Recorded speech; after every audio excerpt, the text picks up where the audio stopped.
رات کا تیسرا پہر تھا۔ جنگل سیاہ چادر اوڑے کھڑا تھا۔ درختوں کی لمبی ٹہنیاں ہوا کے ساتھ سرسراتی تھیں، جیسے کسی راز پر سرگوشی کر رہی ہوں۔ خشک پتوں پر قدموں کی آواز سنائی دے رہی تھی۔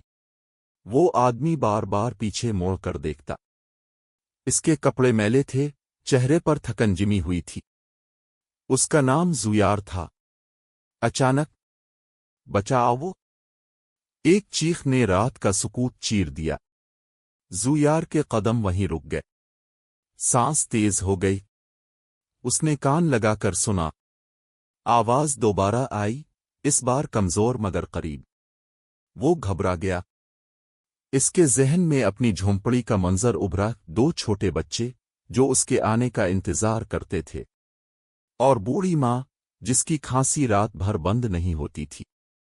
وہ خود سے بولا، مجھے نہیں رکنا چاہیے، مجھے گھر جانا ہے۔ مگر چیخ پھر آئی۔ زویار نے مٹھی بھی نچی اور آواز کی سمت چل پڑا۔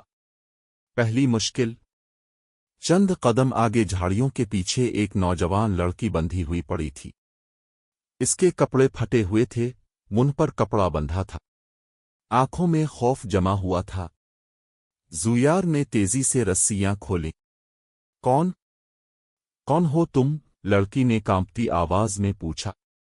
میں مسافر ہوں۔ تمہیں کس نے باندھا ہے؟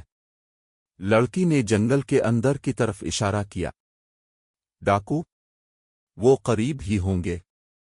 زویار کا دل دھک سے رہ گیا۔ دور مشل کی مدھم روشنی ہلتی نظر آئی۔ ڈاکو واقعی قریب تھے۔ لڑکی نے اس کا ہاتھ پکڑ لیا۔ مجھے چھوڑ کر مت جانا۔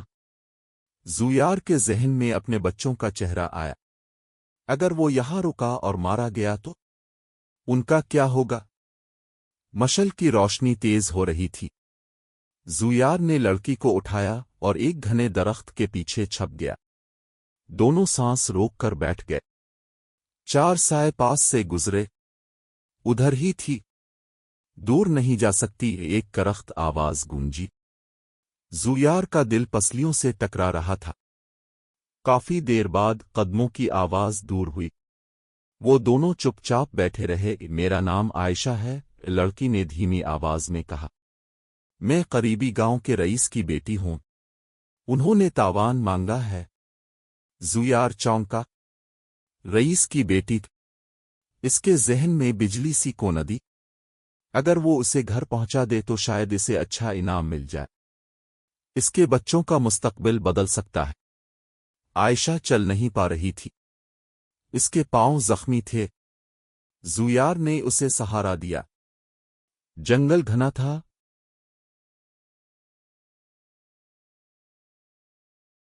وہ سامنے جا رہے ہیں، کسی نے چیخ کر کہا۔ زویار کا رنگ اڑ گیا۔ وہ دوڑ نہیں سکتا تھا۔ عائشہ زخمی تھی۔ سامنے ایک پرانا کنواں تھا، آدھا ٹوٹا ہوا۔ زویار نے عائشہ کو اندر اتارا اور خود بھی کنارے سے نیچے لٹک گیا۔ دونوں پانی سے اوپر ایک تنگ پتھر پر کھڑے تھے۔ اوپر سے قدموں کی آواز گونجی۔ نیچے دیکھو۔ ایک مشل کا شعلہ کنویں کے منہ پر جھکا۔ پانی میں ہلکی سی لہریں بنے۔ زویار نے سانس روک لی۔ عائشہ کا ہاتھ اس کے بازو میں پیوست ہو گیا۔ کچھ لمحے بعد آواز آئی، ادھر نہیں ہے، آگے چلو۔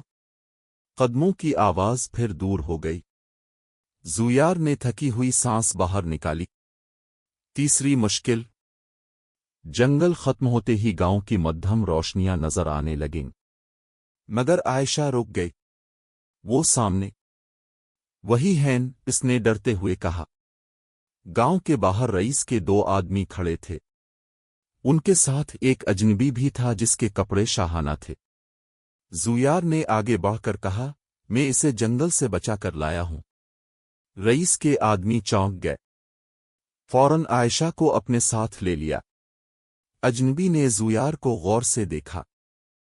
تم نے اکیلے اسے بچایا؟ ہاں۔ اجنبی نے مسکرا کر کہا، تم جانتے ہو اس کے بدلے تمہیں کیا مل سکتا ہے؟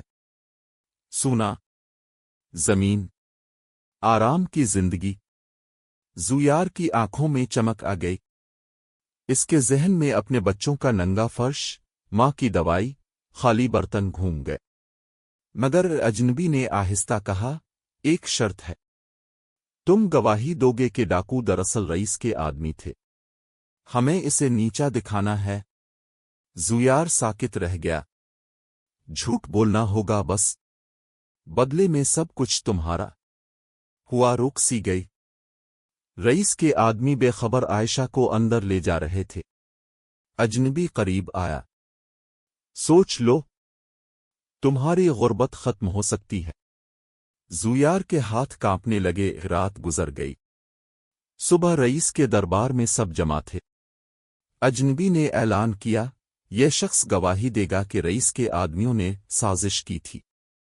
سب نظریں زویار پر جم گئیں۔ اس نے اپنے بچوں کا تصور کیا۔ ماں کی کمزور آواز۔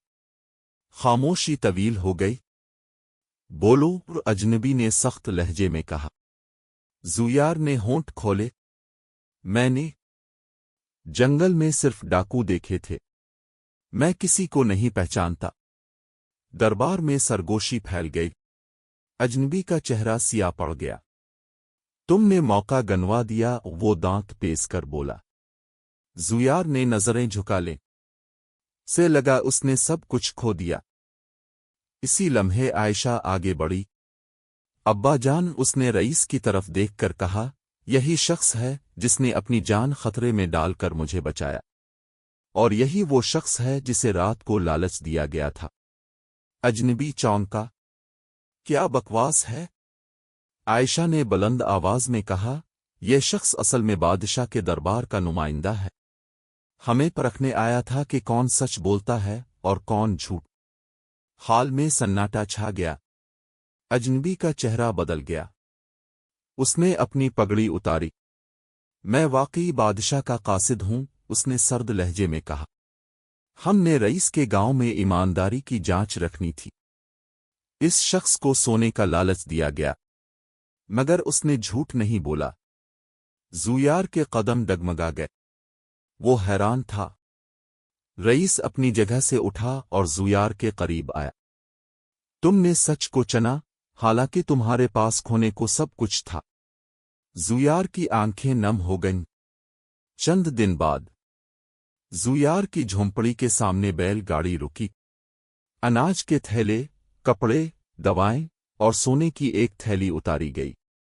اس کی ماں دروازے پر کھڑی کانپ رہی تھی۔ بچے دوڑ کر اس کے گلے لگ گئے۔ دور کھڑا رئیس کا آدمی بولا، یہ انعام ہے، بادشاہ کی طرف سے۔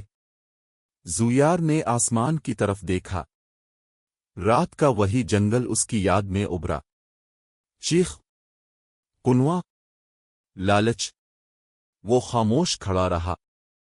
اس کے ہاتھ میں سونے کی تھیلی تھی، مگر اس کی گرفت مضبوط تھی، جیسے وہ جانتا ہو کہ اصل دولت کیا ہے۔ جھونپڑی کے اندر سے بچوں کی ہنسی گونجی۔ رات آہستہ آہستہ اتر رہی تھی، مگر اس بار اندھیرا خوفناک نہیں تھا۔